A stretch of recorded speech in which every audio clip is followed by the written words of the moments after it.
Baik. Bismillahirrahmanirrahim. Assalamualaikum warahmatullahi wabarakatuh. Perkenalkan, nama saya Aris Wijaya, mahasiswa PPG dalam jabatan kategori 1 tahun 2022. Akan menjelaskan tentang alasan kenapa saya memilih kelas 2 tentang tema bersepeda dengan MUPEL, Bahasa Indonesia, Matematika, dan SPDP. Dikarenakan saya sekolahnya SLB, Bu. Sekolah luar biasa, bukan sekolah umum. Okay. Jadi di SLB itu untuk anak kelas 2 masih kurang semangat dalam belajarnya. Untuk SLB itu kelas 2 saja. SLB apa?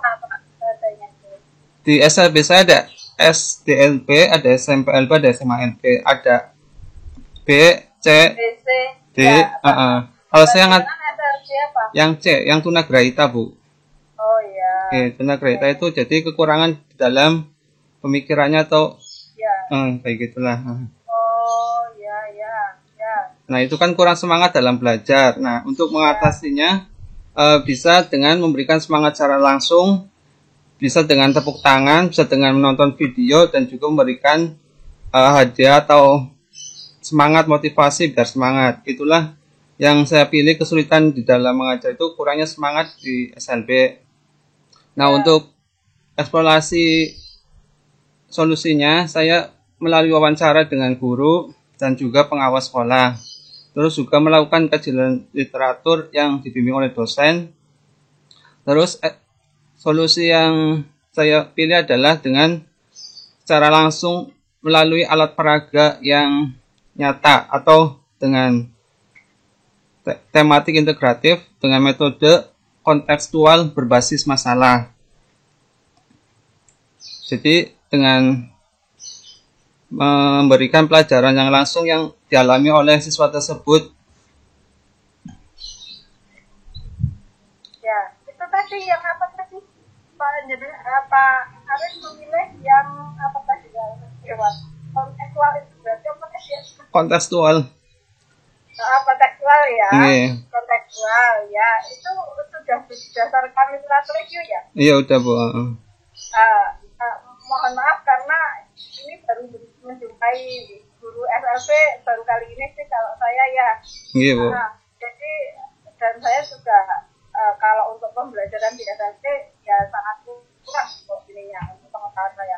Memang begitu saya dengar kontekstual mungkin memang yang itu sesuai literatur review memang banyak memang pakai kontekstual ya kalau yang SLB terutama tunagrahita ini ya. Iya, Bu, karena kan yang sesuai dengan SLB itu kontekstual, Bu. Iya. Oh iya. Tunagrahita itu kan berarti umurnya berapa? Umurnya seperti anak jumlahnya berapa? Oh, jumlahnya 12, Bu, dibagi ke dalam 2 rombel, Bu. Karena untuk maksimal di SLB itu sebenarnya 5, Bu. Ya. Untuk maksimal 5. Ya, saya paham. Saya sudah beberapa kali ke SLB dan saya sangat salut dan mengapresiasi sekali guru SLB ya. Terutama tunagrahita itu kan tentu dengan 6 berarti 6 ya? 6 kelas didik ya? 6 kelas didik tunagrahita itu aja akan bermacam-macam ya? Enggak, Bu. Levelnya ya? Enggak. Nah, ya. Tapi ini yang dipegang jenengan memang yang level SD? Iya, SD, Oh iya, tapi umurnya bisa tua ya, Pak? Bisa. Tapi kemampuan misalkan sudah kelas 6, tapi masih seperti kelas 2 atau kelas 1 kayak gitu pemikirannya seperti itu. Iya. Berarti kalau kelas 2 berarti masih TK lah seperti itu. Oh. Ya. Oke. Berarti termasuk ini ininya juga dari SRC ya bukunya ya? Iya, Bu. Anunya ya. Makanya pelajarannya kan masih yang tambah-tambah aja seperti itu gitu. Ya, masih menebalkan seperti itu. Kalau tidak nggak tetap bisa bumbu. Ya. Jadi kan temennya ketika di kelas yang SLB ada. Temen apa, Bu? Nggak ada, Bu. Ada tapi kan jurusannya PLB, Bu. Oh Kalau saya jurusannya PGSD jadi ngambilnya PGSD. Oh, gitu ya. Saya jadi mikir hostnya yang untuk seperti jenengan ini kelas 2 SD, SLB, tunagrahita diajak nge-host itu yang bagaimana ya gitu ya. Hostnya itu Bu mengelompokkan Bu, mengelompokkan benda-benda yang berbentuk lingkaran itu aja. Kan di situ ada mengelompokkan. Oh iya betul. Mengelompokkan. Bola sesuai ukurannya gitu apa? Sesuai bentuknya Bu. Misalkan lingkaran. Oh iya. Oh iya. Ya. Oke. Oh begitu. Ya. Kemudian ini jadi apa sih mengajukannya bahasa Indonesia, matematika, SPDP. Ya. Kemudian di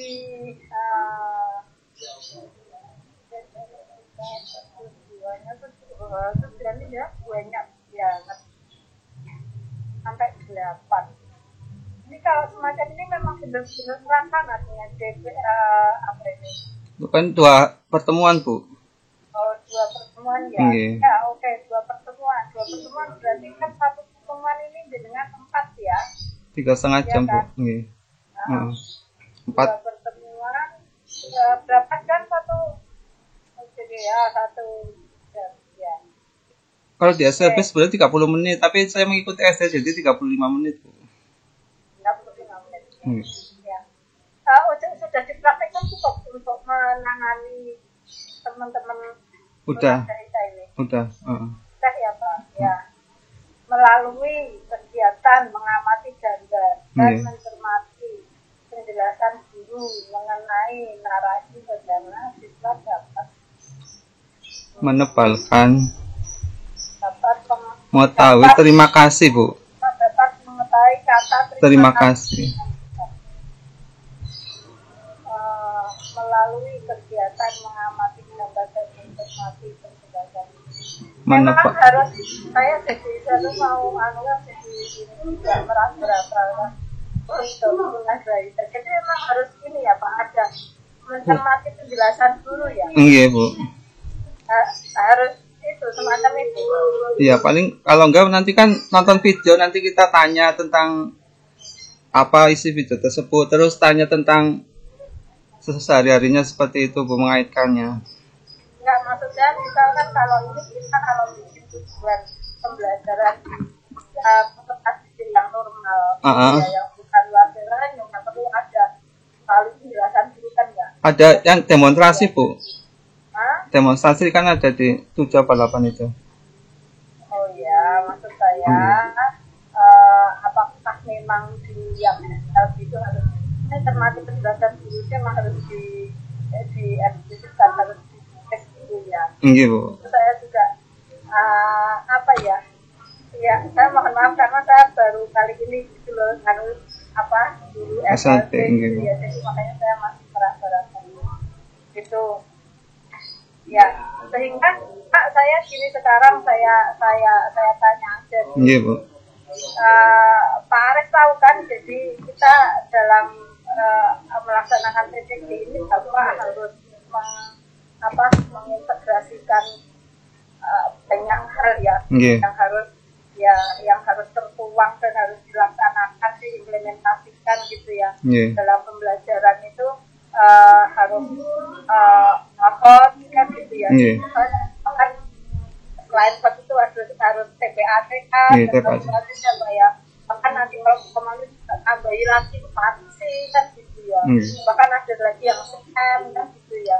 Nah ini bahkan dengan dididik yang khusus seperti anak disabilitas seperti ini, dengan bagaimana ini penerapannya dijelaskan ke saya. Nah yang untuk hot sama TPATK ada. Iya. Untuk yang host tadi kan karena di SLB paling cuma bisa mengelompokkan seperti itu Bu.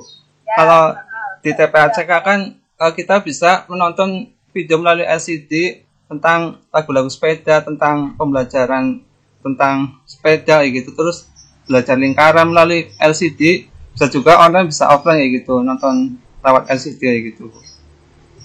mereka ketika melihat video reaksinya gimana biasanya? Senang kok Bu, jadi semangat ya gitu. Karena melihat langsung kayak gitu, apalagi lihat video kayak gitu. Ya, subtemanya memang berbeda ya. Iya. Kemudian ininya apa nih? Dengan pakai apa ini metodenya? Kontekstual Bu, pendekatan. Berbasis masalah. Ya, berarti dengan dalam hal ini bagaimana? Dalam pelaksanaan pembelajaran coba dengan jelaskan ke saya urutannya. Coba praktekkan Bu. Iya, nggak perlu sampai membuka, nggak urutannya aja nih ada gini, harus baca. Oh ya, pertama kan peserta didik diajak berdoa, Ya. terus menanyakan kabarnya, terus dikelompokkan, terus kita Langsung dikelompok. enggak maksudnya apa namanya? Nanti Bu, pas mau ini apa disiapkan dulu ininya bajunya gitu. Terus berdoa. Ya. Terus menyanyikan lagu nasional. Nah, setelah itu bisa ya, lagu gitu ya. Iya, yang bisa. Terus saya itu bertanya Bu, misalkan tentang sepeda, siapa yang punya sepeda? Seperti kan nanti kan banyak menjawab, saya Pak. Sepedanya warna apa gitu, warna biru. Nah, sepeda itu ada roda itu bentuknya apa? Lingkaran. Oh iya, itu lingkaran. Coba sebutkan benda yang berbentuk lingkaran. Anak-anak kan ada jam, ada misalkan penghapus atau apa, nanti bisa menyebutkan. Iya Bu. Terus biar semangat lagi, menyanyikan video, lihat video di LCD itu tentang bersepeda kering-kering, ada sepeda itu sih Bu.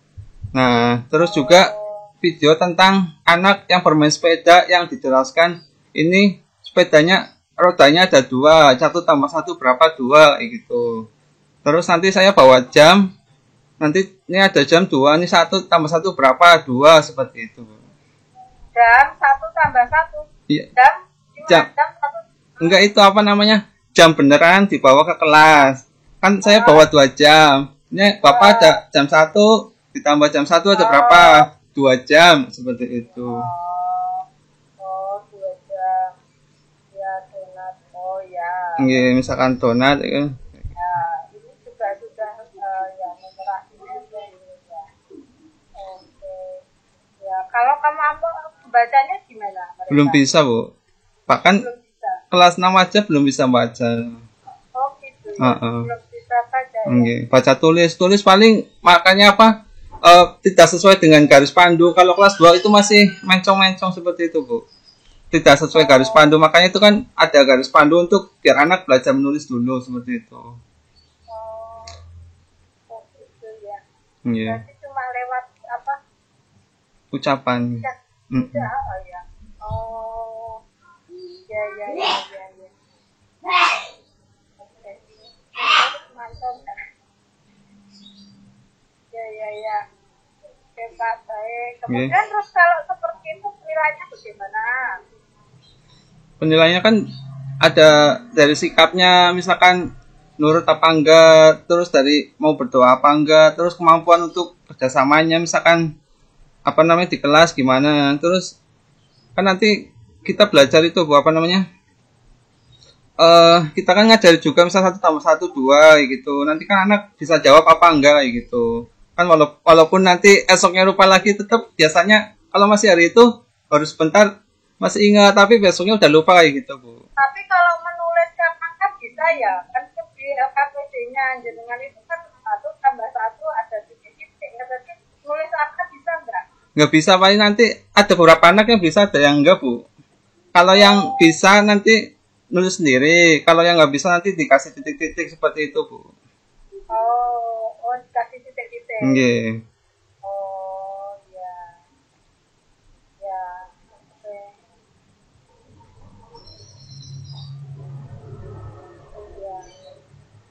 Jangan ketika wawancara itu kemarin sama Bapak yang pakar. Pengawas Bu. Pengawas. Nggih. Oh, ngasih masukan apa? Nah, di pengawas itu ngasih masukan Penasaran saya. di SLB itu, SLB. iya, pengawas SLB. Nah, di SLB itu bukan kognitif yang diutamakan, Bu. Jadi keterampilan dan untuk merawat diri dan beribadah seperti itu. Jadi kita mengajarkan keterampilan memakai baju, memakai sepatu, melepas sepatu seperti itu, makan sendiri, gosok gigi. Dan kalau udah besar nanti kita dikasih keterampilan apa untuk belajar siswa seperti itu. Kalau kognitif kan nanti misalkan orang tua, Pak, murid saya kok, anak saya belum bisa baca. Nanti solusinya apa namanya? Sekolah mendatangkan psikolog untuk menerangkan seperti itu, Bu. Jangan bisa. Ya. Jadi ini sebenarnya tantangan juga buat peserta PPG dari SD ya. Iya, Bu. Karena harus bisa menuangkan semua skill pada sangat berbeda kondisinya gitu. Ya. Oh ya, ini penilaiannya kemampuan menebalkan. Oh, jadi jenengan ngomong kemampuan menebalkan itu karena titik-titik tadi. Iya. Oh ya, kemampuan mengucapkan kata. Iya, dari Kalau berkata-kata jelas mereka. Tergantung anaknya, buat yang jelas ada yang enggak, tergantung ke apa kategori tunagrahitanya. Kan tunagrahita ada dua. Sekarang kalau tergantung ini apa istilahnya standarnya KKM ya kan beda-beda ya. Iya, Bu. Ngomong aja nggak jelas. Iya. Kan digolongkan apa di masing-masing anak kok, Bu. Jadi pakainya individu aja gitu penilaiannya, Bu. Penilaiannya individu. Nggih. Ya, betul. Nggih. Ya. Oh. Ya. Amalia pas nonton tidak sih? Amalia?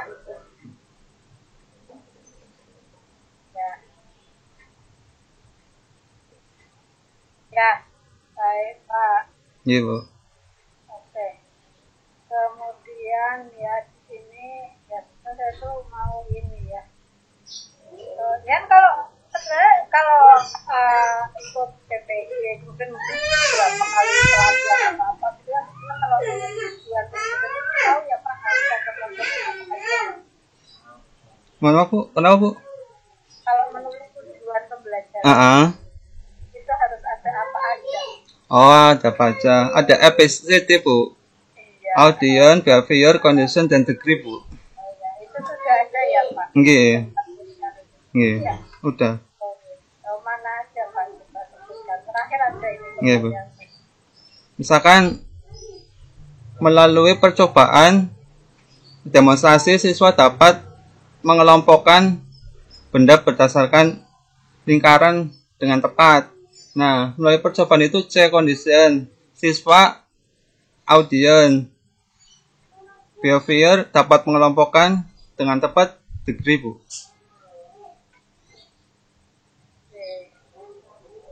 Orang kualik Pak itu tadi behavior sama kognitif Pak. Behavior apa, Yang Bu? mengelompokkan itu yang Oh, iya, Bu. Melalui percobaan berarti condition, Bu, ya. Mengelompokkan berarti behavior ya. Yang behavior ya. Nggih. Ya. Mengelompokkan tapi katanya jenengan kan itu tadi mengelompokkan itu yang Oh, nggih, Bu. ya. Nggih. Kita tahu ya kan. Ya. Itu. Ya. Monggo Bu Nur. Ini rasa ini menarik kan gitu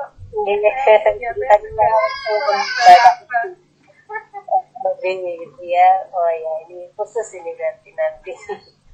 Baru nemu ini. Mungkin saya mau mengelaborasi lagi untuk yang kaitannya literasi dengan numerasi. Terkait peserta didiknya Pak, ini di kelas Bapak ada berapa Pak? Ada 12, cuma dibagi 2 rombel, Bu. Jadi 66. Karena kan di maksimal untuk di SLB itu maksimal 5, Bu. Karena kekurangan guru dan kekurangan kelas, jadi seperti itu, Bu. Dibagi 2 rombel itu maksudnya masuknya bergantian gitu Iya, ya, Bu. Baik, berkaitan dengan itu, nah mungkin bisa diceritakan di rombel yang pertama aja dulu Pak ya. Kita fokus ke rombel yang pertama. Em, Terkait dengan kemampuan literasinya nih Pak dari pesertanya seperti apa? Untuk literasi di SLB sampai kelas 2 itu belum bisa membaca, Bu. Paling bisanya cuma menirukan. Sampai bahkan di kelas 6 pun belum bisa membaca, Bu. Paling guru nanti mencontohkan dibaca seperti itu, nanti siswa menirukan seperti itu. Kemudian ini kan kalau saya lihat ya, ini terkait di RPP Bapak, kaitannya dengan menulis memang masih menebalkan. Ada 2 kelompok, Bu. Jadi yang satu benar-benar nggak bisa, yang satu agak bisa seperti itu, Bu. Kemudian bagaimana Bapak mendesain aktivitas untuk perbedaan kemampuan itu? Kan setiap di SLB itu ada asesmen, Bu. Jadi sebelum masuk sekolah ada asesmen dari psikolog yang menerangkan tentang IQ-nya seberapa. Nanti berdasarkan hasil asesmen itu kita mengelompokkan siswa tersebut, Bu.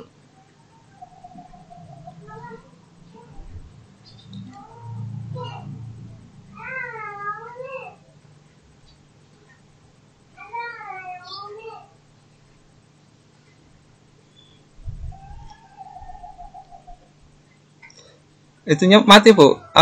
Mic-nya mati, Bu. Mic-nya Ibu mati. Nggih. Iya, Pak. Enggak apa-apa. Namanya ini sedang stabil dua koordinasi. Baik, Pak Aris ya, jadi tadi terkait dengan peserta didik kan memang ada perbedaan ya, sehingga idenya memang nanti di kegiatan itu bisa dikonsep juga kegiatan yang berbeda gitu ya Pak ya. Bu. Karena itu tentunya nanti dimulai dari IPK-nya ya, IPK-nya termasuk di tujuan gitu.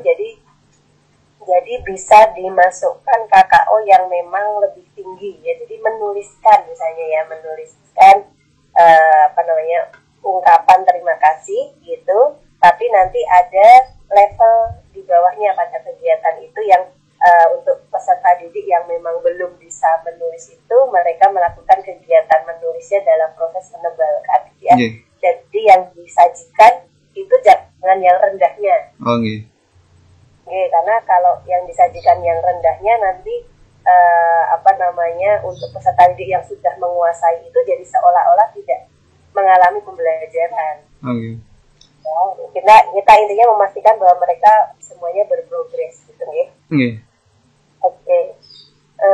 Kemudian ini untuk matematikanya juga sederhana sekali memang ya. Mungkin saya bertanya berkaitan dengan materi nih Pak ya. Meskipun ini kelas 2 gitu ya, bagaimana proses yang Pak Aris lakukan selama ini dan juga pada rencana-rencana selanjutnya untuk bisa yang namanya materi dan konsep-konsep itu kemudian sesuai dengan kebutuhan dari peserta didik. Ya Bu, ini kan saya masalahnya kan karena kurang semangat. Jadi untuk rencana kedepannya akan menggunakan media yang lebih menarik dan juga peralatan yang kekinian seperti dengan TPLCK Bu, yang itu yang dengan teknologi, dengan LCD, dengan menonton video, dan dengan terus belajar meningkatkan kemampuan diri agar bisa mengajar lebih baik. Seperti itu, Bu.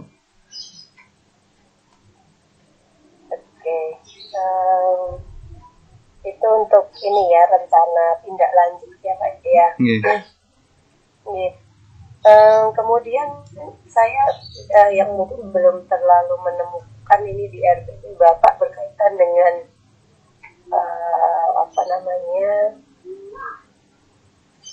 evaluasi ya Pak ya. Ini malah sudah ada isinya, ini evaluasinya udah cetak bisa dijelaskan Pak? Untuk evaluasi kan seperti pengarahan dosen kemarin itu masih titik-titik Bu, misalkan Edo bermain titik-titik nanti di sepeda. Terus ada juga yang memasangkan antara benda yang berbentuk lingkaran apa aja, nanti kita mau mencocokkan benar apa enggak, itu untuk dievaluasinya. Untuk di konkretnya kita mengumpulkan benda-benda, nanti siswa belajar berkelompok, nanti di setiap kelompok dikasihkan benda, ada yang bentuknya lingkaran, ada yang bentuknya segi empat, nanti suruh dikelompokkan yang berbentuk lingkarannya mana, benar apa enggak, seperti itu untuk evaluasinya. Dan untuk menyanyinya, nanti siswa secara berkelompok maju ke depan untuk menyanyikan lagu sesuai dengan irama lagu dengan tepuk tangan seperti itu. Ya, baik. Pengembangan untuk evaluasi, jadi ini untuk kriteria masih sangat minim sekali ya Pak, masih sangat baik, cukup, perlu bimbingan. Nah ini belum ada uraiannya. Jadi diberikan sangat baik itu jika seperti apa untuk masing-masing instrumen. Ya, jadi kalau misal saya tanya nih ya, berdoa sebelum belajar dikatakan sangat baik, itu kalau peserta didik bagaimana? Nah sangat baik itu siswa dengan tenang, duduknya rapi, mengikuti dengan baik, tidak tengok-tengok, itu yang baik Bu, seperti itu. Oh, pertanyaan saya sangat baik, kok Bapak jawabnya baik? Iya, maksudnya sangat baik itu. Kan kadang kalau baik mengikuti tapi tidak tidak tenang seperti itu Bu. Jadi kalau cukup mengikuti tapi masih bercanda seperti itu Bu. Kalau perlu bimbingan? Perlu bimbingan itu masih lari-lari Bu. Kadang di SLB itu untuk duduk tenang aja nggak bisa Bu. Oke, ya. Jadi terkait uraian itu, Pak, jadi perlu distandarkan. Siap, ya. Artinya bahwa nanti Bapak ketika menilai itu juga kemudian nggak pakai standar yang berbeda. Misalnya di ini standarnya itu, besok karena nggak ada tertulisnya, ternyata standarnya udah beda lagi gitu ya. Yang mengikuti tapi sambil bercanda ternyata centangnya diperlu bimbingan misalnya gitu. Ya, jadi itu perlu diuraikan dengan lebih komprehensif ya terkait dengan komponen evaluasinya. Dan itu sebenarnya nanti membantu Pak Aris juga ya. Jadi kalau standarnya jelas, maka peserta untuk tiap-tiap aspek penilaian itu juga jadi jelas. Ya, jadi nanti Bapak kan bisa menyampaikan, oke Amalia, kamu tadi berdoanya masih tengok-tengok ya. Besok ya, mulai besok Bapak mau lihat kamu kalau berdoa, nah itu mengikuti tapi nggak sambil tengok-tengok, misalnya gitu, sambil menunjukkan kepala, misalnya gitu ya. Sehingga memang uraiannya jelas dan peserta didik bisa memanfaatkan itu sebagai target belajar mereka seperti apa. Oke, kemudian tadi kalau di RPP-nya religius, percaya diri dan kerjasama ya. Nah ini kalau di SLB proses kerjasama peserta didik ini seperti apa Pak? Nah nanti kan pada pelajaran itu kita memberikan siswa barang benda-benda yang berbentuk lingkaran dan segi empat. Nah nanti siswa itu dibagi per kelompok. Nah setiap kelompok itu nanti disuruh untuk kerjasama mengelompokkan benda yang berbentuk lingkaran seperti itu. Kerjasamanya ini benar apa kayak gitu. Nanti kan siswa akan saling mengasih tahu ini loh yang benar ini seperti itu kayak gitu Bu. Oh, kerjasamanya memberitahu jawaban. Maksudnya apa benar kayak gini kayak nanti guru mengarahkan seperti itu Bu. Kan kadang nggak tahu seperti lingkaran seperti apa itu kan kadang nggak tahu seperti itu. Nanti guru yang mengarahkan ini loh yang benar seperti ini seperti itu kerjasamanya. Ya jadi memang karena ini juga khusus ya Pak Aris dengan peserta didik yang spesial, memang kemudian Bapak perlu menerjemahkan ya, menginterpretasikan berbagai ranah penilaian ini ya sesuai dengan kemampuan dari peserta didik gitu ya. Jadi terkait kerjasama, nah ini kita harapkan untuk bisa seperti apa ya, karena Bapak yang lebih tahu nih di sini ya kemampuan berpikir mereka sejauh mana dan kegiatan-kegiatan yang memang bisa dikonsep untuk kolaborasi kerjasama itu juga kemudian targetnya bagaimana gitu ya. Jadi terkait tahapan ini yang perlu dilakukan Pak Aris adalah melakukan banyak refleksi dan juga banyak diagnostik saya kira ya Pak ya, terkait dengan berbagai baik itu keterampilan maupun afektif maupun kognitif dari peserta didik yang memang akan ditingkatkan di setiap tahapan pembelajarannya.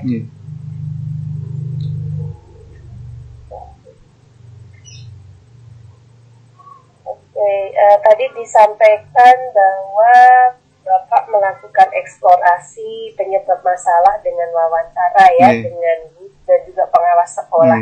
Kalau saya tahu hasilnya apa Pak? Nah, kalau dengan guru kan sudah mengenal, sudah biasalah, maksudnya udah biasa komunikasi. Jadi ada yang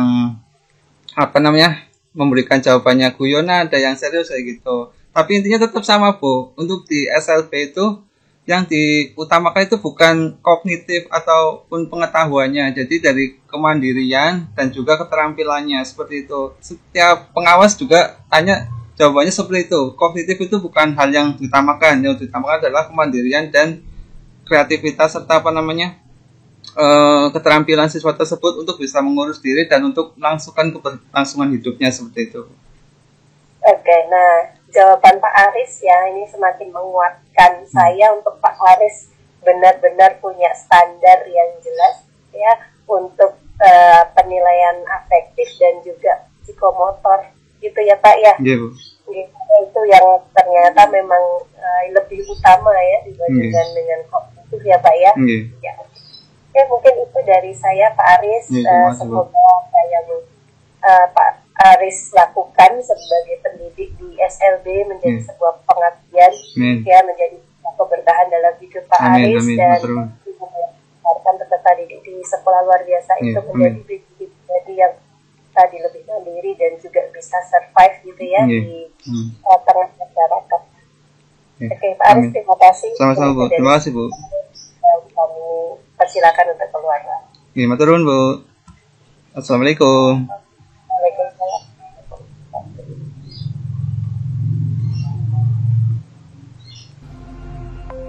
Alhamdulillah.